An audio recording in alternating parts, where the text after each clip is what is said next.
Back in 2016, 45 had promised a new dawn for the struggling U.S. steel industry, and the lure of new jobs in the Midwestern states that included Michigan helped him eke out a surprise election win. Um, but let's see here. For 4 years later, the Great Lakes Works which was one of the state's largest steel plants in Michigan, has shut down, putting 1,250 workers out of a job. A year before the June layoffs, a plant owner, United States Steel Corp, called off a plan to invest $600 million in upgrades amid deteriorating market conditions. 45's strategy is centered on shielding U.S. steel mills from foreign competition with a 25% tariff imposed in March of 2018. He also promised to boost steel demand through major investments in roads, bridges, and other infrastructure. But higher steel prices resulting from the tariffs dented a demand from the Michigan-based U.S. auto industry and other steel consumers, and the 45 administration has never followed through on an infrastructure plan, and they still don't have one. Um, the Michigan's heavy reliance on the steel and auto industries puts 45's trade policy in sharp focus ahead of the November 3rd election in the battleground state. The Democrats say that they aim to recapture the voters of the blue-collar workers that they lost to 45 4 years ago, one key factor in his victory over Hillary Clinton. 45 won Michigan by less than 1% of the statewide vote total. The competition for the votes of often unionized manufacturing workers who historically have voted Democrat will be just as fierce in the battleground states of Wisconsin and Pennsylvania, political analysts say. Biden leads 45 in Michigan by 8 points, according to a Reuters Ipsos state opinion poll that was conducted between the weeks of September 29th to October 6th, which widened his lead from a few weeks earlier. Nationally, the steel industry has been shedding jobs for the past year, before the wider economic downturn was caused by the COVID-19 pandemic, and now employs only 1,900 fewer workers than it did when 45 started squatting in the White House, according to U.S. Labor Department data. While the tariffs failed to boost overall steel employment, economists say that they created higher costs for major steel consumers, which killing jobs at companies including Detroit-based automakers like General Motors and Ford Motor. Nationally, the steel and aluminum tariffs resulted in at least 75,000 job losses in metal using industries by the end of last year, according to an analyst by Lydia Cox, a PhD candidate in economics at Harvard University, and Katie Russ, an economics professor at the University of California. Davis and all, in California, Dave, in all, they estimated the trade war had caused a net loss of 175,000 U.S. manufacturing jobs by mid 2019. In Michigan, the steel makers have served layoff notices to nearly 2,000 workers since the tariff took effect.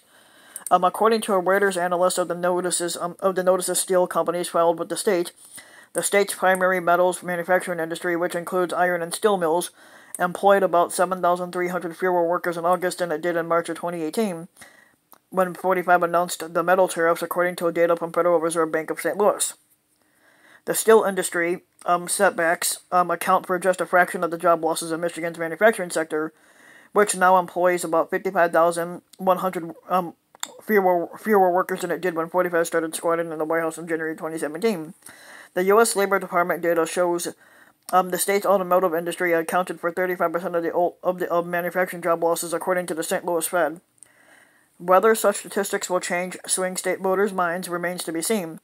Bill Wishman, a financial manager at Ford Manufacturing Facility in Plymouth, Michigan, says that 45 has done more to protect U.S. manufacturing than any of his predecessors. Yeah, bullshit.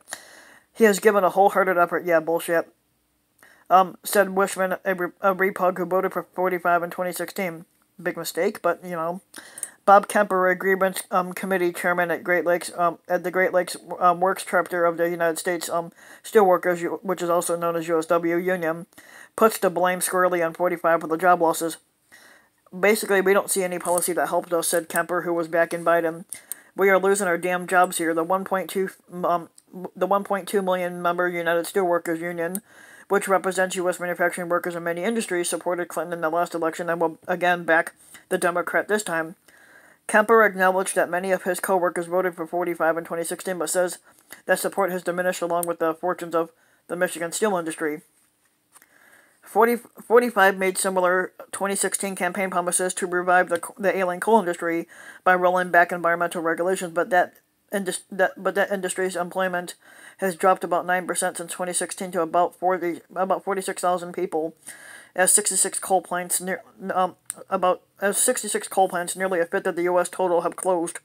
The economic losses come despite the administration's moves to ease restrictions, including limits on carbon emissions and dumping coal waste into streams. The Repug Party in Michigan did not respond to requests for comment. White House Trade and Manufacturing Policy Director Peter Navarro, dumbass, did not answer questions from Reuters on the data showing job losses in steel manufacturing. When U.S. Steel idled the Great Lakes Works, which primarily serves the automotive industry, it cited weak demand. Lower steel prices and a new corporate strategy to invest in more cost-efficient technology. In May, Cleveland Cliffs Inc. said it was closing its hot strip steel mill and some other operations in the Detroit area, which will lay off about 343 workers. It cited rapidly deteriorating business conditions as for the reasoning for it. A Cleveland Cliffs spokesperson did not answer questions about the impact of 45's trade policy on its business. U.S. Steel defends 45's tariffs. Company spokesperson Megan Cox said the policy helps ensure the strength of American steelmaking capacity during this pandemic. No, it doesn't. The firm's shares have plunged about 82% since the beginning of March of 2018, the month that 45 announced the steel tariffs, compared with the 28% increase in the S&P 500 during the same period. U.S. steel prices are now 33% higher, or 33% below their peak in May of 2018, but remain 21% higher than the global market price because of tariffs, a gap that hurts the competitiveness of U.S. companies who fashion products from domestic steel. No matter what the tariff is, you cannot sell something if there is a limited demand, said Ned Hill, who's a professor of economic development at the Ohio State University. 45 said at his Pennsylvania Klan rally in August last year, as steel companies were grappling with falling demand and prices, that his tariff has turned a dead business into a thriving enterprise. No, it hasn't.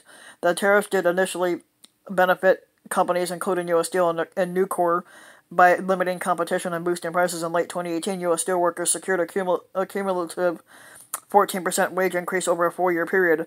The tariffs also led to investment, said Jeff Ferry, a chief economist at the Coalition for a Prosperous America, a bipartisan trade group. Older coal-fired plants such as Great Lakes Works closed because of outdated technology, he said.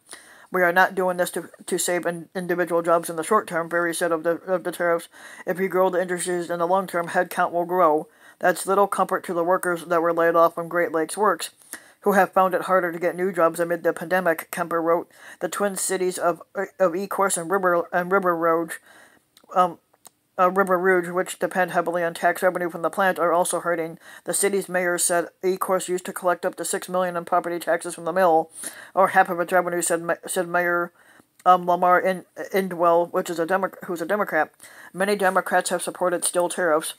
The Biden campaign did not respond to a request for comment on its steel trade policy. In a statement to USW in May, Biden said steel tariffs would remain until a global solution to limit excess production, largely in China, can be negotiated. USW also supports tariffs, but says the 45 administration undermined the policy by granting requests from steel using manufacturers to exempt their imports, eliminating the advantage for domestic steel. The tariffs had a profound impact on steel consumers, industry experts say. All three Detroit automakers, General Motors, Ford, and Fiat, and Chrysler Automobiles NV, have closed a plant in Michigan since January in 2018, according to Kristen Dziak, a vice president of the industry, labor, and economics at the Center for Automotive Research. Both General Motors and Ford reported $1 billion each in increased steel cost in 2018.